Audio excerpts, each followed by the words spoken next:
ഇന്നത്തെ വീഡിയോയിലേക്ക് എല്ലാവർക്കും സ്വാഗതം. ഇന്ന് കേരള പബ്ലിക് സർവീസ് കമ്മീഷന്റെ വെബ്സൈറ്റിലൂടെ ഓൺലൈനായി ഒറ്റത്തവണ രജിസ്ട്രേഷൻ നടത്തുന്നതിനുള്ള മാർഗനിർദ്ദേശങ്ങളെക്കുറിച്ചുള്ള വീഡിയോയാണ് ചെയ്യുന്നത്. കേരള പബ്ലിക് സർവീസ് കമ്മീഷൻ വിഭാവന ചെയ്യുന്ന ഒറ്റത്തവണ രജിസ്ട്രേഷൻ പദ്ധതി 2012 ജനുവരി 1 മുതൽ പ്രാബല്യത്തിൽ എത്തുന്നു. കമ്മീഷന്റെ ഔദ്യോഗിക വെബ്സൈറ്റായ www.keralapsc.gov.in-ലൂടെ 2012 ജനുവരി 1 മുതൽ ഉദ്യോഗാർത്ഥികൾക്ക് ഒറ്റത്തവണ രജിസ്ട്രേഷൻ നടത്താവുന്നതാണ്. താഴെ പറയുന്ന നടപടിക്രമങ്ങളിലൂടെ ഒറ്റത്തവണ രജിസ്ട്രേഷൻ നടത്താവുന്നതാണ്.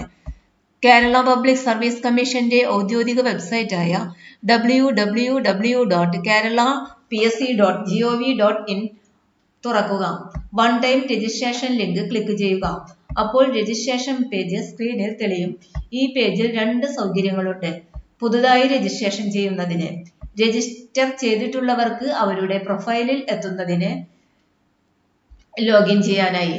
പുതുതായി രജിസ്ട്രേഷൻ ചെയ്യുന്നതിന് ആദ്യമായി രജിസ്ട്രേഷൻ ചെയ്യുന്നവർ new registration or sign up ലിങ്കിൽ ക്ലിക്ക് ചെയ്യുക. രജിസ്റ്റർ ചെയ്യുന്നതിനുള്ള ഓൺലൈൻ ഫോം അപ്പോൾ സ്ക്രീനിൽ തെളിയുന്നതാണ്. ആദ്യമായി ഉദ്യോഗാർത്ഥിയുടെ ഫോട്ടോ ആണ് അപ്ലോഡ് ചെയ്യേണ്ടത്. അതിനായി 150 പിക്സൽ × 200 പിക്സൽ വലിപ്പത്തിലുള്ള ഫോട്ടോ വേണം അപ്ലോഡ് ചെയ്യാൻ. സ്കാൻ ചെയ്ത ഫോട്ടോയുടെ വലിപ്പം ഒരു കാരണവശാലും 30 KB കവിയരുത്. ഫോട്ടോയിൽ ഉദ്യോഗാർത്ഥിയുടെ പേരും ഫോട്ടോ എടുത്ത തീയതിയും നിർബന്ധമായും രേഖപ്പെടുത്തിയിരിക്കണം.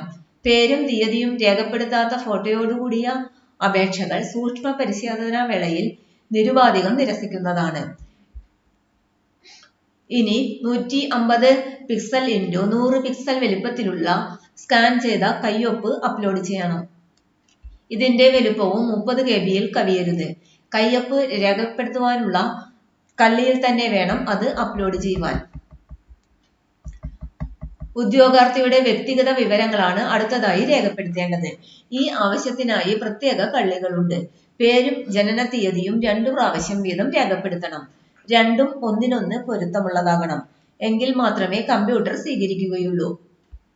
അതിനുശേഷം ലിംഗം, മതം, ജാതി, ഉപജാതി, അച്ഛന്റെയും അമ്മയുടെയും പേര്, രക്ഷകർത്താവിന്റെ പേര്, ബന്ധം, ഭാര്യ, ഭർത്താവ് എന്നിവരുടെ പേരുകൾ എന്നിവ രേഖപ്പെടുത്തണം.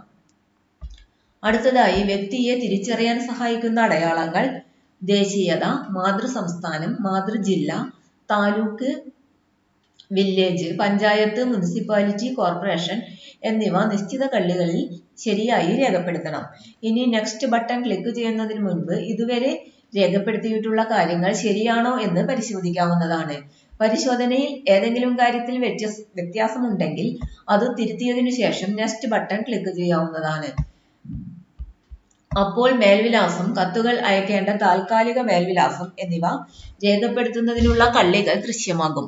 അവയിൽ വീട്ടുനമ്പർ, വീട്ടുപേര്, തെരുവ്, പോസ്റ്റ് ഓഫീസ്, പിൻകോഡ്, ജില്ല, taluk, village, panchayat, municipality, corporation എന്നിവ ശരിയായി രേഖപ്പെടുത്തേണ്ടതാണ്.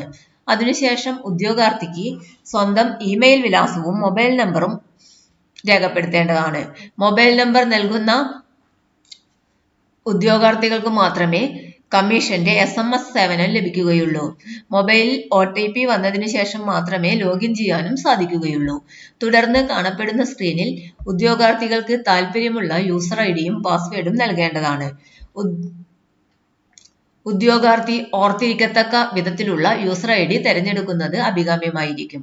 പ്രസ്തുത യൂസർ ഐഡിയും പാസ്വേഡും ഭാവിയിലെ പരീക്ഷകൾക്ക് അപേക്ഷിക്കുന്നതിനും റിസൾട്ടും മറ്റു വിവരങ്ങൾ അറിയുന്നതിനും വളരെ രഹസ്യ സ്വഭാവത്തോടെ സൂക്ഷിച്ചു വയ്ക്കുവാൻ പ്രത്യേകം ശ്രദ്ധിക്കേണ്ടതാണ്. മേൽ പറഞ്ഞിട്ടുള്ള വിവരങ്ങൾ നൽകി ഡിക്ലറേഷനിൽ പറഞ്ഞിട്ടുള്ള വിവരങ്ങൾ വായിച്ചു നോക്കി അതിലുള്ള ബോക്സിൽ ക്ലിക്ക് ചെയ്ത് സബ്മിറ്റ് ബട്ടൺ ക്ലിക്ക് ചെയ്യുമ്പോൾ രജിസ്ട്രേഷൻ പൂർണ്ണമാകും. അപ്പോൾ ഉദ്യോഗാർത്ഥിക്ക് ലോഗിൻ ഡീറ്റെയിൽസ് പേജ് ലഭ്യമാകും. ഒരു ഉദ്യോഗാർത്ഥി യാതൊരു കാരണവശാലും ഒന്നിലേറെ രജിസ്ട്രേഷൻ നടത്തുവാൻ പാടുള്ളതല്ല. രജിസ്റ്റർ ചെയ്തിട്ടുള്ളവർക്ക് അവരുടെ പ്രൊഫൈലിൽ എത്തുന്നതിന് ലോഗിൻ ചെയ്യാൻ, രജിസ്റ്റർ ചെയ്തിട്ടുള്ള ഉദ്യോഗാർത്ഥികൾക്ക് രജിസ്ട്രേഷൻ പേജിലൂടെ യൂസർ ഐഡിയും പാസ്വേഡും നൽകി സ്വന്തം പേജിലേക്ക് ലോഗിൻ ചെയ്യാവുന്നതാണ്. പ്രസ്തുത പേജിൽ നിന്നും രജിസ്ട്രേഷൻ കാർഡ് ലിങ്ക് ക്ലിക്ക് ചെയ്ത് സ്വന്തം രജിസ്ട്രേഷൻ കാർഡ് കാണുവാനും പ്രിന്റ് ഔട്ട് എടുത്ത് സൂക്ഷിക്കുവാനും കഴിയും. രജിസ്ട്രേഷൻ സംബന്ധമായ വിവരങ്ങൾ തിരുത്തുന്നതിനുള്ള സൗകര്യവും പ്രസ്തുത പേജിലുണ്ട്. ഉദ്യോഗാർത്ഥികൾക്ക് അവരുടെ യോഗ്യതകൾ രേഖപ്പെടുത്തുന്നതിന് ഉദ്യോഗാർത്ഥികൾ അവരുടെ ഹോം പേജിൽ 3 നിറത്തിലുള്ള നിർദ്ദേശങ്ങൾ അടങ്ങിയ ലിങ്കുകൾ കാണാം. ഇതിൽ ചുവപ്പ് നിറത്തിലുള്ള ലിങ്കിൽ പറഞ്ഞിട്ടുള്ള വിവരങ്ങൾ നിർബന്ധമായും രേഖപ്പെടുത്തേണ്ടതാണ്. നീല നിറത്തിലുള്ള ലിങ്കിൽ പറഞ്ഞിട്ടുള്ള വിവരങ്ങൾ ഉദ്യോഗാർത്ഥികൾക്ക് ലഭ്യമാണെങ്കിൽ മാത്രം നൽകിയാൽ മതിയാകും. പച്ച നിറത്തിലുള്ള ലിങ്കിൽ സൂചിപ്പിച്ചിട്ടുള്ള കാര്യങ്ങൾക്ക് അർഹതയുള്ള ഉദ്യോഗാർത്ഥികൾ അത് രേഖപ്പെടുത്തിയിട്ടില്ലെങ്കിൽ അവർക്ക് അത് സംബന്ധിച്ച യാതൊരു അവകാശവും ഉണ്ടായിരിക്കുന്നതല്ല. യോഗ്യത രേഖപ്പെടുത്തുന്നതിന് ഉദ്യോഗാർത്ഥികൾ അവരുടെ ഹോം പേജിൽ ഉള്ള ചുവപ്പ് നിറത്തിലുള്ള എൻ്റർ യുവർ എഡ്യൂക്കേഷണൽ ക്വാളിഫിക്കേഷൻ എന്ന ലിങ്കിൽ ക്ലിക്ക് ചെയ്യണം. ഏറ്റവും കുറഞ്ഞ യോഗ്യത മുതൽ മുകളിലോട്ട് ക്രമത്തിൽ വേണം അവർ അർഹത നേടിയ യോഗ്യതകൾ രേഖപ്പെടുത്താൻ. വളരെ ശ്രദ്ധാപൂർവം വേണം യോഗ്യത സംബന്ധിച്ച വിവരങ്ങൾ രേഖപ്പെടുത്താൻ. ഉയർന്ന യോഗ്യത ഉള്ളവർ SSLC തലം മുതലുള്ള എല്ലാ യോഗ്യതകളും നിർബന്ധമായും രേഖപ്പെടുത്തണം. ആഡ് ബട്ടൺ ക്ലിക്ക് ചെയ്ത് യോഗ്യത സംബന്ധിച്ച വിവരങ്ങൾ രേഖപ്പെടുത്താവുന്നതാണ്. ചുവപ്പ് സ്റ്റാർ അടയാളമുള്ള കള്ളികൾ നിർബന്ധമായും നൽകേണ്ടവയാണ്. വിവരങ്ങളെല്ലാം ശ്രദ്ധാപൂർവം നൽകിയ ശേഷം സേവ് ബട്ടൺ ക്ലിക്ക് ചെയ്യണം. ആഡ് ബട്ടൺ ക്ലിക്ക് ചെയ്ത് ഓരോ യോഗ്യതകളും ഇത്തരത്തിൽ സേവ് ചെയ്യാവുന്നതാണ്.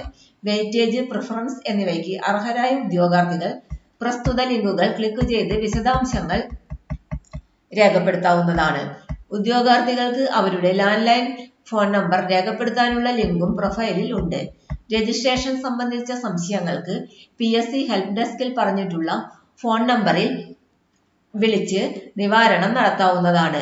തെറ്റായ വിവരങ്ങൾ ഒരു കാരണവശാലും ഉദ്യോഗാർത്ഥി രേഖപ്പെടുത്തുവാൻ പാടുള്ളതല്ല. Call centre number 0471 2554 000. ഇന്നത്തെ വീഡിയോ ഇവിടെ അവസാനിക്കുന്നു. ചാനൽ തുടർന്നും ലഭിക്കാൻ ചാനൽ സബ്സ്ക്രൈബ് ചെയ്യാത്തവരുണ്ടെങ്കിൽ സബ്സ്ക്രൈബ് ചെയ്യുക, ഷെയർ ചെയ്യുക, ലൈക്ക് ചെയ്യുക. എല്ലാവർക്കും നന്ദി.